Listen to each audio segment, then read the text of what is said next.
పరిశీలించినట్టయితే ఇక్కడ hostel warden గారిది వైఫల్యం ఎక్కువగా ఉన్నది. ఎందుకంటే ఇక్కడ ఒక చిన్న ఇద్దరు భార్యాభర్తలు ఉంటే ఏవైతే ఫుడ్ వంటకు సంబంధించిన మెటీరియల్ ఉంటుందో అంత పూర్తి కూడా మెటీరియల్ లేదు.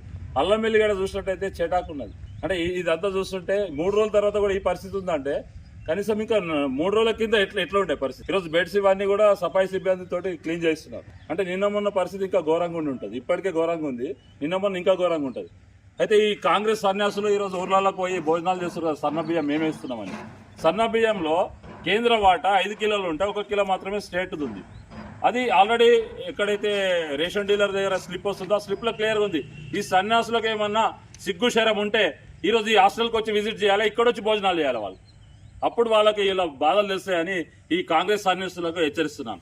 కబర్లు తెరిచి ఎన్ఆర్జీఎస్ కింద ఏవైతే స్కీమ్ల కింద సీసీ రోడ్లు వస్తాయో వాళ్ళని వచ్చి కొబ్బరికాయలు కొట్టి మేమే చేస్తున్నామంటారు.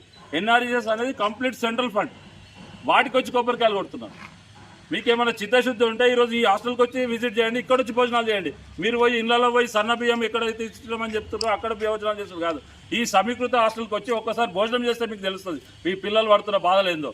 కాబట్టి ఇకనైనా అసత్య ప్రచారాలు బంద్ చేసుకోవాలని కాంగ్రెస్ నాయకులను హెచ్చరిస్తున్నాం.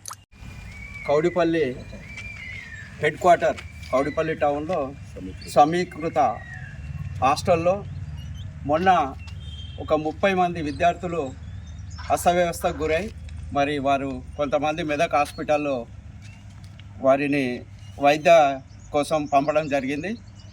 మరి ఇక్కడ ఈరోజు ఈ హాస్టల్కు వచ్చి హాస్టల్లో చూసినట్టయితే ఏ ఒక్క వసతి కూడా సరిగా లేదు. హాస్టల్ మొత్తం చెత్త చెదారంతో నిండింది. మరి ఇలా అసలు విద్యార్థులు ఉంటురా అనేది పశువుల కొట్టం కంటే కూడా హీనంగా ఈ యొక్క హాస్టల్ తయారైంది. మరి మేము ప్రభుత్వానికి ఒకటే హెచ్చరిస్తున్నాం. మరి గతంలో బీఆర్ఎస్ గవర్నమెంట్ను కాంగ్రెస్ వాళ్ళు అనేవారు. మరి ఇప్పుడు 10-11 సంవత్సరాల నుంచి విద్యార్థులను పట్టించుకునే నాదుడే లేకుండా పోయిండు. మరి ఈరోజు ఒక మనిషి జీవితంలో బట్ట పొట్ట తిండి ఇవన్నీ చూసుకునవలసిన అవసరం మరి గవర్నమెంట్కు ఉండాలి.